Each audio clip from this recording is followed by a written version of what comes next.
Welcome to the Learning Pines YouTube. We hope this video helps. You start now. Confirm you know the Apple ID and password and that two-factor verification will reach you. Make sure the paired iPhone is nearby, unlocked, and on the same Wi-Fi or cellular network. Once done, go to the Watch app on the iPhone, select My Watch, then tap the watch name. This begins the secure unpair process. You back up automatically during unpairing, so you can restore later. Then proceed to remove the account from the device. Once unpair starts, the iPhone asks for the Apple ID password to turn off activation lock. Enter it so the watch can be erased securely.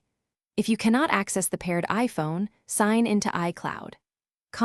Open Find iPhone, select the watch and choose Remove from Account. That disables activation lock remotely. Make sure you erase the watch after removal.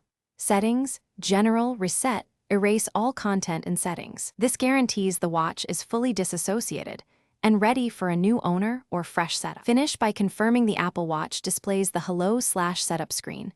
This shows the Apple ID was removed. Then pair it to a new iPhone or restore from the backup created during unpairing. Use the Watch app to follow on-screen pairing steps. If activation lock still appears, don't panic. Try removing the device from iCloud.